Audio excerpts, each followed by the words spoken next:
Hello dear students, स्वागत है आप सभी का मेरे channel English classes Virendra sir पे।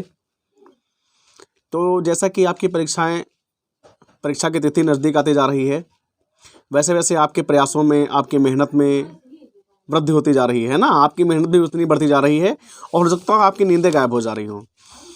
तो आपकी नींद को गायब ना करते हुए आप चैन से रहें। पहली बात तो आपको कोई टेंशन नहीं लेनी है। जितना पढ़ चुके हैं उतना ही रिवाइज कर लीजिए। ज़्यादा के चक्कर में थोड़ा कम पढ़िए। ज़्यादा के चक्कर में पढ़ेंगे तो आप परेशान हो जाएंगे। और न्यू टॉपिक देखने का जहाँ तक मेरा कहना है, प्रयास कम करें। क्योंकि अगर आप न्यू टॉपिक को देखेंगे तो आप परेशान हो जाएंगे कि अभी मैंने ये नहीं तैयार किया है, अभी ये नहीं तैयार किया है, अभी ये नहीं तैयार किया है। और जब आपको लगेगा कि मेरी तैयारी ही नहीं है, और जबकि तैयारी आपने 2 साल की है बराबर, और जब आपको लगेगा तैयारी ही नहीं की है तो आप बहुत ज़्यादा परेशान हो जाएंगे। तो चलिए आपकी परेशानी को कम करते हुए आज फिर मैं आपके सामने उपस्थित हूँ, वही आपका टॉपिक आर्टिकल लेके। तो मैं आपको 5 आर्टिकल पहले से बता चुका हूँ, ठीक है ना। वो 5 आर्टिकल जो थे वो मोस्ट इंपॉर्टेंट थे, और आज आपका ये आर्टिकल का लास्ट टॉपिक है। तो आज मैं आपको 3 आर्टिकल बताऊंगा और तीनों ही मोस्ट इंपॉर्टेंट हैं। तो 5 और 3 पूरे 8 आर्टिकल हो जाएंगे। और 8 आर्टिकल परीक्षा में 8 में से कोई ना कोई 90% चांसेस हैं, 95% मैं कह सकता हूँ कि चांसेस हैं कि वो परीक्षा में पूछे जा सकते हैं। मतलब इन 8 में से आपको, चाहे वो 10th का हो चाहे वो क्लास 12 का हो, इन 8 आर्टिकल में से आपको एक आर्टिकल आना है, ठीक है। तो देखिएगा, आज का आर्टिकल है आपका पहला आर्टिकल है the problem of unemployment in India, यानी कि भारत में बेरोजगारी की समस्या। तो देखो, टॉपिक चेंज होकर आ सकता है, लेकिन आपको अनएम्प्लॉयमेंट वर्ड जरूर मिलेगा। और जैसे ही आपको अनएम्प्लॉयमेंट वर्ड मिल जाए, आप शुरू हो जाइएगा, ठीक है। चलिए जल्दी से आपका उसको हिंदी में एक्सप्लेन कर दें। तो देखिएगा, there are many big problems before free India, यानी कि स्वतंत्र भारत के सामने अनेक बड़ी समस्याएं हैं। हाँ, एक चीज़ और याद रखिएगा स्टूडेंट, मैंने पहले भी आपको कहा था कि किसी भी टॉपिक को, किसी भी आर्टिकल को आपको वर्ड टू वर्ड लर्न नहीं करना है, ठीक है ना। टॉपिक को समझना है, फिर अपने अकॉर्डिंग उसको अपने पेन से लिख देना है, ठीक है। तो कोई भी टॉपिक वर्ड टू वर्ड नहीं लर्न करना है, ओके। बस मैं आपको हिंदी इसलिए समझा रहा हूं ताकि आप टॉपिक को समझ जाएं और टॉपिक को अपने दिमाग में बिठा लें, ठीक है।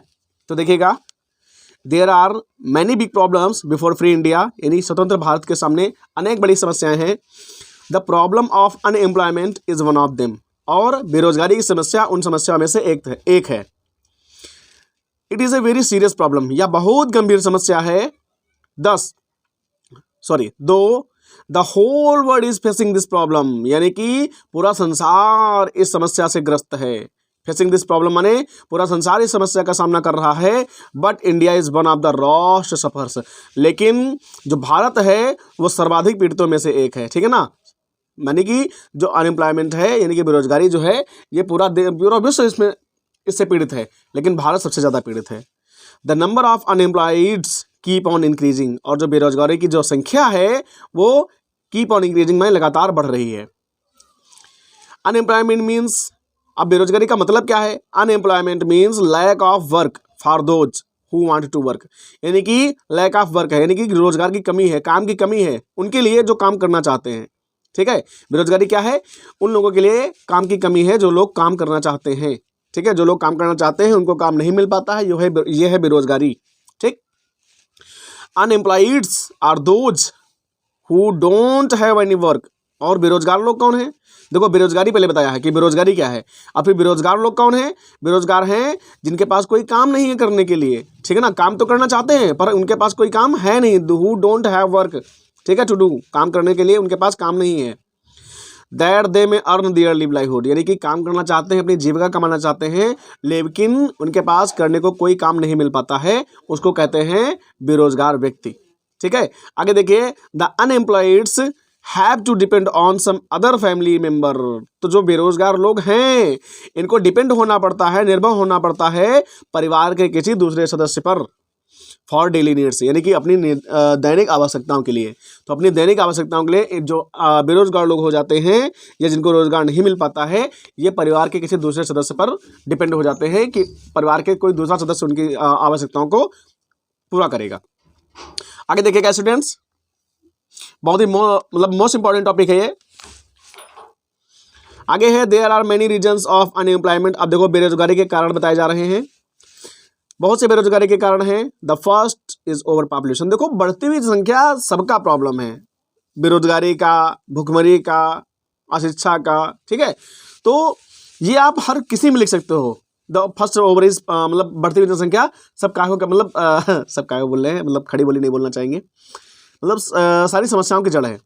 आगे देखिए, our population is increasing day by day. हमारी जो संख्या है, हमारी जो जनसंख्या है वो दिन प्रतिदिन बढ़ती जा रही है। The services are limited. लेकिन जो नौकरियां हैं, जो जॉब्स हैं वो लिमिटेड हैं, सीमित हैं, ठीक है ना, लेकिन जनसंख्या असीमित है। So everybody can not be employed. इसलिए सबको रोजगार नहीं दिया जा सकता, यानी कि सभी लोग रोजगारी मतलब सभी रोजगार नहीं पा सकते। The second is factory system. और जो दूसरा सबसे बड़ा कारण है वो क्या है, वो फैक्ट्री सिस्टम है, यानी कि औद्योगिक प्रणाली है हमारी। अब वो क्यों, वो इसलिए कि मशीन्स और रिस्पॉन्सिबल फॉर इट, यानी कि इसके लिए मशीनें जिम्मेदार हैं कि आदमी बेरोजगार हो गया है। क्यों, सभी को पता होगा, दे प्रोड्यूस चीप गुड्स। वो सस्ता सामान तैयार करती हैं, है ना, यानी कि सस्ते में सामान तैयार कर देती हैं मशीनें। आगे देखिए, दे डिस्ट्रॉय कॉटेज इंडस्ट्रीज, यानी कि जो कुटीर उद्योग हैं, कॉटेज इंडस्ट्रीज होता है लघु उद्योग, कुटीर उद्योग है ना, तो लघु उद्योगों और कुटीर उद्योगों को मशीनों ने खत्म कर दिया है। So manual workers can not find jobs. इसलिए जो दैनिक कार्य करने वाले होते हैं उनको जॉब नहीं मिल पाती है, उनको नौकरी नहीं मिल पाती है। और तीसरी समस्या क्या है, तीसरी समस्या है our system of education is defective, यानी कि हमारी जो शिक्षा की प्रणाली है, हमारी जो शिक्षा देने का तरीका है वो डिफेक्टिव है, बेकार है। क्यों बेकार है, a young man beings to hate manual work. और जब आदमी युवा हो जाता है, लड़का युवा हो जाता है, तो मैनुअल वर्क करने से घृणा करता है, यानी कि दैनिक कार्य करने से घबराता है, घृणा करता है, उसको करना नहीं चाहता दैनिक कार्य। क्यों नहीं करना चाहता, क्योंकि भैया in fashionable atmosphere of school and colleges, क्योंकि भैया स्कूल या कॉलेज के फैशनेबल एटमॉस्फेयर में यानी कि एकदम बढ़िया नए तरीके के तौर तरीकों वाले स्कूल में पढ़ा लिखा होता है, इसलिए वो दैनिक कार्य करने से घृणा करता है, ठीक है। आगे देखिएगा, so the result is that. इसलिए परिणाम यह होता है, educated people find no job. जो पढ़े लिखे लोग होते हैं उनको जॉब नहीं मिल पाती है। एंड एम्प्लॉयर्स डू नॉट, और जो नौकरी देने वाले होते हैं, एम्प्लॉयर्स होते हैं नौकरी देने वाले, ठीक है ना, उनको क्या होता है, do not find suitable hand. उनको अच्छे हाथ नहीं मिल पाते, यानी कि उनको कुशल श्रमिक नहीं मिल पाते हैं फॉर टेक्निकल पोस्ट, यानी कि तकनीकी देखरेख को पूरा करने के लिए, तकनीकी देखरेख को पूरा करने के लिए उनके पास या उनको कुशल श्रमिक नहीं मिल पाते हैं, ठीक है ना। पढ़े लिखे लोग छोटे मोटे काम करना नहीं चाहते, और जो टेक्निकल, जहाँ पर टेक्निकल देखरेख होती है वहाँ पर उनको कुशल श्रमिक नहीं मिल पाते, इससे समस्याएं उत्पन्न होती हैं। आगे देखिएगा, बस थोड़ा सा बचा है, खत्म होने वाला है। नेक्स्ट लाइन है आपकी, the evil effects of unemployment are many. जो बेरोजगारी की बुराइयां हैं, जो बेरोजगारी के प्रभाव हैं वो भी बहुत हैं, जो बुरे प्रभाव हैं। देखिए क्या हैं, it makes an employed person pessimist. ये किसी बेरोजगार को निराशावादी बना देता है, ठीक है ना, बेरोजगारी व्यक्ति को निराशावादी बना देती है। आगे देखिए, ही लॉसेस चार्म इन लाइफ। उसके जीवन का जो आकर्षण है, उसके जीवन को जो खुशियां हैं वो खत्म हो जाती हैं, ठीक है ना। He is not liked and respected. वो किसी के द्वारा पसंद नहीं किया जाता है, किसी के द्वारा सम्मानित नहीं किया जाता है इन सोसाइटी में, समाज में। The money spent on his education goes waste. और उसकी शिक्षा पर व्यय किया गया धन व्यर्थ चला जाता है। His families members begin to hate him. और उसके जो परिवार के लोग होते हैं उससे घृणा करने लगते हैं। Sometimes he becomes a pray undesirable means. कभी कभी क्या होता है, कभी कभी वो अनैच्छिक साधनों का शिकार बन जाता है। अनैच्छिक साधनों का जैसे क्या कर लेता है, in order to remove tension, यानी कि अपने तनाव को दूर करने के लिए, अपनी चिंताओं को दूर करने के लिए, ही ड्रिंक्स और स्मोक। वो भैया शराब पीने लगता है और सिगरेट पीने लगता है ना। तो इन अनैच्छिक साधनों का वो शिकार हो जाता है, ठीक है। Sometimes he get involve in crime. और कभी कभी क्या होता है, जब भैया पैसा कमाना होता है, पैसा जेब में नहीं होता है, तो क्या करने लगता है, वो क्राइम में इन्वॉल्व हो जाता है, यानी कि अपराध में शामिल हो जाता है, अपराधी बन जाता है। आगे देखिएगा, our government is trying to solve this problem. हमारी जो सरकार है इस समस्या का हल करने को, मतलब इस समस्या को हल करने का प्रयास कर रही है। Technical and vocational colleges have been opened, यानी कि टेक्निकल, तकनीकी, वोकेशनल जो रोजगार प्रदान करने वाले होते हैं, व्यावसायिक जिन्हें कहते हैं, इन तकनीकी और व्यावसायिक विद्यालय खोले गए हैं। कॉटेज इंडस्ट्रीज और बीइंग इनकरेज्ड। और जो कुटीर उद्योग हैं या लघु उद्योग हैं उनको उत्साहित किया जा रहा है, उनका उत्साहवर्धन किया जा रहा है। इफोर्ट्स और बीइंग मेड टू कंट्रोल, ठीक है, इंक्रीज्ड पॉपुलेशन, और यानी कि बढ़ी हुई समस्या, बढ़ी हुई संख्या को रोकने के लिए, नियंत्रित करने के लिए प्रयास किए जा रहे हैं। ठीक है।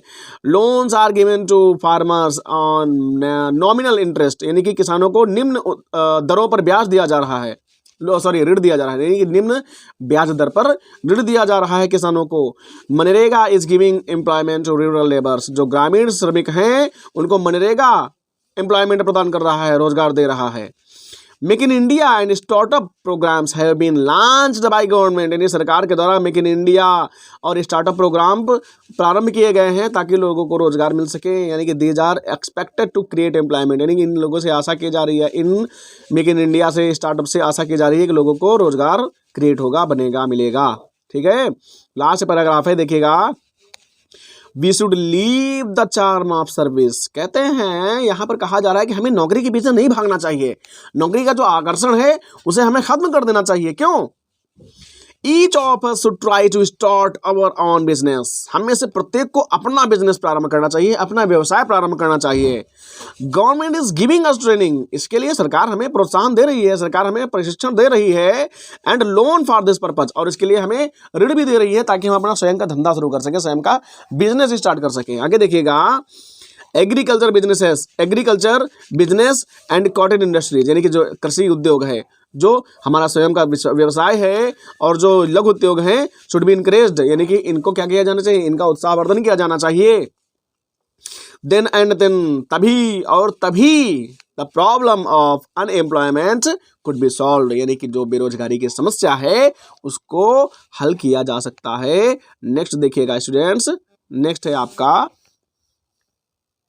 ये है आ गया फिर से, देखो, पॉपुलेशन प्रॉब्लम इन इंडिया।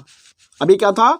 बेरोजगारी की समस्या। अब क्या आ गया? अब आ गया है आपका पॉपुलेशन प्रॉब्लम इन इंडिया, यानी कि भारत में जनसंख्या की समस्या। जनसंख्या विस्फोट अगर आ जाए तब भी आपको ये लिखना है, और भारत में जनसंख्या की समस्या आ जाए तब भी आपको यही लिखना है। यानी कि एम्प्लॉयमेंट आपको वर्ड मिल जाएगा तो आपको पीछे वाला लिखना है, पॉपुलेशन आपको वर्ड मिल जाएगा या प्रॉब्लम पॉपुलेशन आपको वर्ड मिल जाएगा तो आपको ये वाला लिखना है जो मैं आपको इस समय बताने जा रहा हूँ। ठीक है।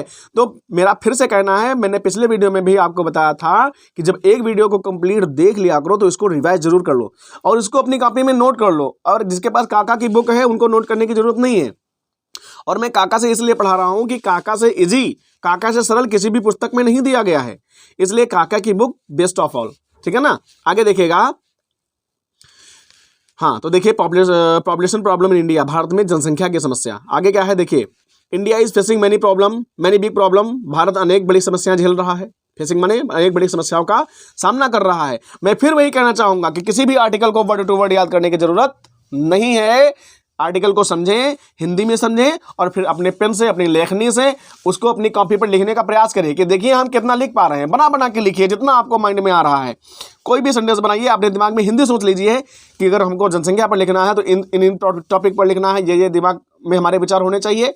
या हमको अनएम्प्लॉयमेंट पर लिखना है तो अनएम्प्लॉयमेंट मैंने आपको बता दिया है, पीछे वीडियो देख लीजिए, अपने दिमाग में बिठा लीजिए और अपने पेन से अपनी कॉपी पर लिखने का प्रयास कीजिए। जरूरी नहीं आपको वर्ड टू वर्ड लिखना है, लेकिन जो थोड़े बहुत इंपॉर्टेंट कोड्स हैं वो आपको लिखने हैं। ठीक है। अब आगे देखिएगा स्टूडेंट्स, मेरे बोलने की स्पीड बहुत तेज है, इसलिए आप स्पीड को नॉर्मल ही रखिएगा और फिर जिस हिसाब से आप समझ पाएं। देखो, स्पीड को कम भी किया जा सकता है, ज़्यादा भी किया जा सकता है। अगर मेरी स्पीड आपको तीव्र लग रही है तो आप 0.75 स्पीड पे लगा लीजिएगा, या आपको मेरी स्पीड सही लग रही है तो नॉर्मल पे देखिएगा, कम लग रही है तो बढ़ा लीजिएगा। तो स्पीड को कम और ज़्यादा करके आप देख सकते हैं वीडियो को। ओके, तो देखिएगा, इसका मैं हिंदी एक्सप्लेन कर देता हूँ जल्दी से। India is facing many big problems, Bharat अनेक बड़ी समस्याओं का सामना कर रहा है। The problem of over population is one of them, और बढ़ती हुई जनसंख्या, ठीक है ना, बढ़ती हुई जनसंख्या इन समस्याओं में से एक समस्या है। It is the most pressing problem before us, ये हमारी सबसे बड़ी समस्या है, पीड़ादायक है ना, ये हमारी सबसे पीड़ादायक समस्या है। It is a challenge to our prosperity, यानी कि ये हमको समृद्ध होने में या हमारी समृद्धि के मार्ग में यह एक चुनौती है। It needs to be tackled, इसको रोकने की जरूरत है, इसको नियंत्रित करने की जरूरत है। द सुनर द बेटर, और जितना शीघ्रता से हम इसको हल कर ले जाते हैं, जितना शीघ्रता से हम इसको नियंत्रित कर ले जाते हैं, उतना ही बेहतर होगा। ठीक है। आगे देखिएगा, India's population is increasing day by day. Bharat की जो जनसंख्या है वो दिन पर दिन बढ़ती जा रही है। Now we are about 125 crore in this. हालांकि ये पिछली किताब है, पिछले सन की किताब है। हालांकि अब हम लोग कितने हो चुके हैं, लगभग 130 के ऊपर हो चुके हैं, ठीक है ना। तो अब इंडिया की जो जनसंख्या है वो लगभग 130 करोड़ के ऊपर हो चुकी है इन दिस रिस्पेक्ट। तो इस राह में या इस उद्देश्य को देखते हुए we are only second to China, यानी कि इस अंतर में हम चाइना से सिर्फ दूसरे स्थान पर हैं। चाइना पहले स्थान पर है और हम दूसरे स्थान पर हैं। It is hoped that in 2050 we will leave China behind. और यह उम्मीद की जा रही है अगर इसी तरीके से जनसंख्या बढ़ती रही तो 2050 में हम चाइना को भी पीछे छोड़ देंगे। After every 15 seconds a new child is born. क्योंकि भैया हमारी जो जन्म दर है वो क्या है, वो भैया है ये कि प्रत्येक 15 सेकंड में एक नया बच्चा जन्म ले लेता है। ये है भारत की जनसंख्या की स्थिति। भारत में बच्चों के उत्पन्न होने की स्थिति, 15 सेकंड में एक बच्चा उत्पन्न हो रहा है, ठीक है ना। This is the SST fact. आगे देखिए, आगे आपका कहाँ गया, हाँ, the effects of over population are felt everywhere. यानी कि जो बढ़ती हुई संख्या है इसके प्रभाव अनेक जगह देखने को मिलते हैं, प्रत्येक जगह देखने को मिलते हैं, ठीक है ना। बढ़ती हुई जनसंख्या के प्रभाव प्रत्येक जगह देखने को मिलते हैं। The buses and trains are over crowded. बसों में, ट्रेनों में बहुत भीड़ है, ठीक है। The number of unemployed persons is increasing. और बेरोजगारों की समस्या भी बढ़ रही है, बेरोजगारों की संख्या भी बढ़ रही है। ये मैंने आपको पहले बताया था। आगे देखिए, फॉरेस्ट्स और डिसअपियरिंग, और जंगल गायब हो रहे हैं, है ना। संख्या बढ़ने से जंगल गायब हो रहे हैं। Housing problem is very acute. और जो गृहस्थ की समस्याएं हैं वो भी बहुत जटिल हो गई हैं। एक्यूट मैंने जटिल हो जाना। Schools and colleges are over crowded. School में, कॉलेजों में भीड़ बहुत हो गई है ना। Parents are worried to see their children unemployed. और जो पेरेंट्स हैं, माता पिता जो है ना, वो अपने बच्चों को बेरोजगार देख के चिंतित होते हैं, ठीक है। आगे देखिए, so there is an urgent need to check the growth of population. इसलिए हमें तत्काल ये काम करना चाहिए कि ग्रोथ ऑफ पॉपुलेशन को रोकने का प्रयास करना चाहिए। यानी कि पॉपुलेशन को, मतलब जनसंख्या की वृद्धि को रोकने की हमें तुरंत आवश्यकता है। Family planning is the only way. और सबसे इसके लिए सिर्फ एक ही रास्ता है। रास्ता क्या है? रास्ता है परिवार नियोजन, फैमिली प्लानिंग, ठीक है। अब planned families is the need of the day. यानी कि परिवार नियोजन, परिवार यानी कि परिवार नियोजन से भरे परिवार, ठीक है ना। यानी कि ऐसे परिवार जिनमें परिवार नियोजन अपना लिया गया है, ऐसे परिवारों की आवश्यकता है आज। फॉर इट, और इसके लिए people and government should cooperate. यानी कि लोगों को और सरकार को कोऑपरेट करना चाहिए, यानी कि एक दूसरे से समझौता करना चाहिए, एक दूसरे की बात माननी चाहिए। Without it the problem can not be solve. और बिना किसी समझौते के इस समस्या का हल नहीं किया जा सकता, ठीक है। आगे देखिए, in this respect our government is very serious. यानी कि इस चिंता को लेकर, इस रिस्पेक्ट माने यहाँ पर है अंतर, ठीक है ना, या इस चिंता को लेकर गवर्नमेंट बहुत सीरियस है, यानी कि सरकार बड़ी गंभीर है। Family planning centres have been established. यानी कि जो परिवार नियोजन सेंटर हैं, परिवार नियोजन जो केंद्र हैं, वो भी स्थापित किए गए हैं थ्रू आउट द कंट्री, पूरे देश भर में, ठीक है ना। पूरे देश भर में परिवार नियोजन केंद्र स्थापित किए गए हैं। Birth control appliances are given free to the people. यानी कि जो जनसंख्या को रोकने के लिए, यानी कि जन्म दर को रोकने के लिए जो साधन हैं वो लोगों को फ्री में प्रदान किए जा रहे हैं, ठीक है ना। अब जनसंख्या को रोकने के साधन आप लोगों को पता ही होंगे। A government servant is not allowed to have more than one wife at a time. अब देखिए, सबसे बड़ा बात यह है, सबसे बड़ी बात है गवर्नमेंट ने, सरकार ने ये लागू कर दी है कि कोई अगर सरकारी नौकर है, गवर्नमेंट अगर सर्वेंट है, तो वो एक समय में एक से ज्यादा पत्नी नहीं रख सकता, ठीक है ना। उसको इजाजत नहीं है, नॉट अलाउड, इजाजत नहीं है, अनुमति नहीं है to have more than one wife. यानी कि एक से अधिक पत्नी रखने की एट ए टाइम, यानी एक समय में, यानी कि एक समय में वो एक से अधिक पत्नी नहीं रख सकता। ये भैया अच्छा कर दिया गवर्नमेंट ने। The marriages for boys and girls has been arised. यानी कि जो लड़कों के लिए और लड़कियों की जो विवाह योग्य उम्र है ना, उसको भी बढ़ाया गया है। आगे देखिए, बस ये भी खत्म होने वाला है डियर स्टूडेंट्स। ये भी दोबारा देख लीजिएगा ताकि आपके दिमाग में साफ बैठ जाए, और मैं आपकी लैंग्वेज में आपको समझा रहा हूं, तो उम्मीद करता हूं कि आपको जल्दी समझ में आ जाएगा। आगे देखिए, people believe that children are the gift of God. हाँ भैया, ये बड़ी समस्या है। समस्या क्या है कि लोगों का विश्वास है, लोग मानते हैं कि जो बच्चे हैं भगवान का वरदान है ना। बड़ी समस्या है। दे सेड, वो कहते हैं, he who has given birth, यानी जिसने हमें जन्म दिया है, मस्ट गिव फूड, वही भोजन देगा, है ना। बड़ी समस्या है भाई, यानी कहते हैं जो जिसने हमें जन्म दिया है वही भोजन देगा, ये सोच बड़ी गलत है। Such an Orthodox view is the main hurdle in controlling the population, इस प्रकार के जो व्यू हैं, इस प्रकार के जो दृष्टिकोण है, इस प्रकार की जो मानसिकता है, ये जनसंख्या के नियंत्रण में बड़ी बाधा है। हर्डल माने बाधा है, ठीक है ना। इस प्रकार की सोच हमारी जनसंख्या के नियंत्रण में बहुत बड़ी बाधा है। This idea should be uprooted, इस मतलब आइडिया को, इस विचार को, इस मानसिकता को, इस सोच को, इस दृष्टिकोण को उखाड़ फेंकना चाहिए। For this proper education utmost necessary, यानी कि इसके लिए प्रॉपर एजुकेशन, उचित शिक्षा की व्यवस्था के लिए करना चाहिए, यानी उचित शिक्षा की बहुत अधिक आवश्यकता है, भरसक आवश्यकता है, ठीक है। If we succeed to teach the people about the utility of family planning, अगर हम लोगों को परिवार नियोजन की उपयोगिता के बारे में समझा पा रहे हैं, परिवार को मतलब लोगों के परिवार को परिवार नियोजन के बारे में समझा पा रहे हैं, तो the pace of our progress will be faster, तो हमारे जो उन्नत की जो गति है, पेस माने होता है गति, उन्नत की जो गति है वो और तेज हो जाएगी, ठीक है। We shall stand on our feet then, और तो हम अपने पैरों पर खड़े हो जाएंगे, यानी कि हम लोग आत्मनिर्भर हो जाएंगे।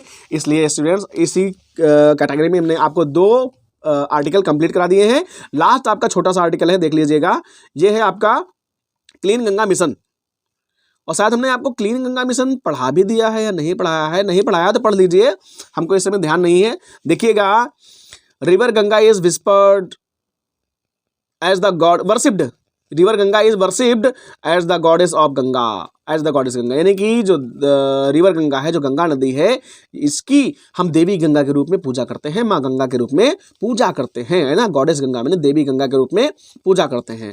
इन द हिंदूज एंड, यानी कि हिंदुओं में, यानी कि जो गंगा नदी है वो हिंदुओं में माँ गंगा के रूप में पूजी जाती हैं। And is considered India's most sacred river, और इनको भारत की सर्वाधिक पवित्र नदी माना जाता है। However, it is one of the world's most polluted rivers. However, it is, यानी कि इसके अलावा बड़ी समस्या है, बड़ी समस्या ये है कि ये संसार की सबसे गंदी नदियों में से एक है, सबसे दूषित नदियों में से भी एक है। अब देखिए, कंसीडरिंग इट्स एक्ट्स, यानी कि ये माना जाता है कि ये कार्य करती है ऑफ ए लाइफलाइन, माने जीवन दान का, यानी जीवन देने का कार्य करती है। कौन? माँ Ganga. For about 40% India population, यानी कि भारत की 40% जनसंख्या को जीवन देने का कार्य करती है ये गंगा नदी। The level of population that is plaguing is currently and not healthy situation, देखिएगा, द लेवल ऑफ पॉल्यूशन, यानी कि इसमें जो पॉल्यूशन बढ़ रहा है, इसमें जो दूषण बढ़ रहा है, प्रदूषण बढ़ रहा है, ये प्लेगिंग इट करेंटली, यानी कि इसको जो तीव्रता से दूषित किया जा रहा है, इज नॉट हेल्दी सिचुएशन, इसको एक स्वस्थ स्थिति नहीं कहा जा सकता, अच्छी स्थिति नहीं कहा जा सकता। यानी कि गंगा में जो प्रदूषण है वो बहुत तेजी से फैल रहा है, तो इस बढ़ते हुए प्रदूषण की स्थिति को अच्छी स्थिति नहीं कहा जा सकता। It possess a threat for lots of people, यानी कि लाखों लोगों पर यह प्रभाव डालता है। ये गंगा नदी का जो प्रदूषण है ये लाखों लोगों पर प्रभाव डालता है, ये लाखों लोगों के जीवन को खतरे में डालता है। As well as thousands of marine organism, यानी कि और हजारों समुद्री जीवों को अनहैबिटेड माने अप्रचलन में ला रहा है। कहने का तात्पर्य है वो विलुप्त होते जा रहे हैं। हजारों जो समुद्री जीव हैं गंगा नदी में प्रदूषण के कारण या जल प्रदूषण के कारण नष्ट होते जा रहे हैं, विलुप्त होते जा रहे हैं। आगे देखिएगा छोटे स्टूडेंट्स, बस 2 ही पैराग्राफ बचे हैं छोटे छोटे। Despite the high importance of this river, यानी कि despite the high importance of this river, यानी कि इस नदी के बहुत अधिक महत्व के बावजूद, है ना, इस नदी के बहुत अधिक महत्व के बावजूद it is severally being polluted, यानी कि लगातार इसको दूषित किया जा रहा है बाय डोमेस्टिक, घरेलू, इंडस्ट्रियल, औद्योगिक वेस्ट माने कचरे के द्वारा। यानी कि एक महत्वपूर्ण नदी होने के बारे में, यही महत्वपूर्ण नदी के होने के बावजूद भी इस नदी को लगातार घरेलू औद्योगिक कचरे के द्वारा गंदा किया जा रहा है।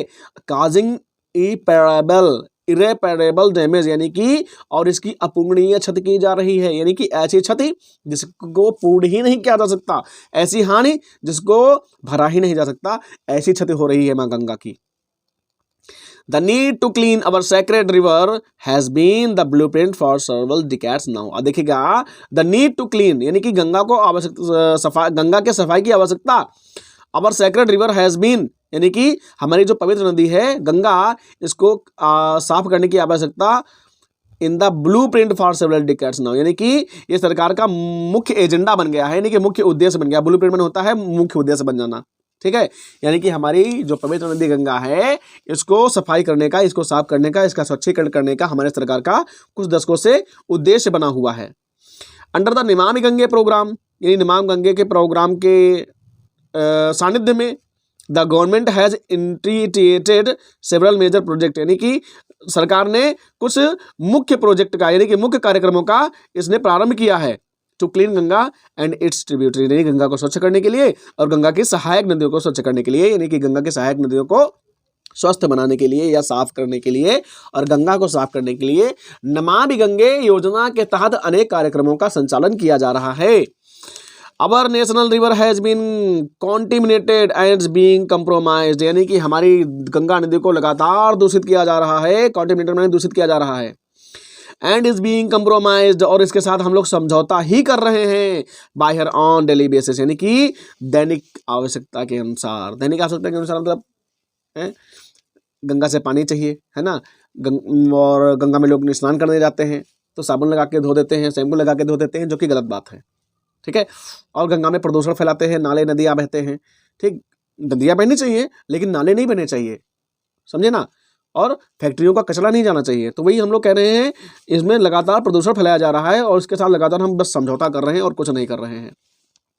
It needs to be save and we must do everything, यानी कि इसको साफ करने की आवश्यकता है और हमें वो सब कुछ करना होगा इन अवर पावर, जो हमारे ताकत में है, टू प्रोटेक्ट इट, यानी कि इसकी रक्षा करने के लिए, इसको स्वच्छ करने के लिए। ठीक है स्टूडेंट्स, इसके साथ मैं आपको विदा कहता हूँ। विदा मतलब आर्टिकल के टॉपिक से विदा कहता हूँ। आज से आज का आर्टिकल टॉपिक खत्म हो गया है और मैं फिर यही चाहूँगा कि आप मेरे वीडियो को दोबारा तिबारा देखें जब तक आपको समझ में ना आ जाए। मैं प्रॉमिस करता हूँ, मैं दावा करता हूँ, चैलेंज करता हूँ, एक ना एक 2 बार में आपको ये वीडियो यानी कि जो आर्टिकल्स हैं 100% समझ में आ जाएंगे। ठीक है students, okay, good bye and your best of luck.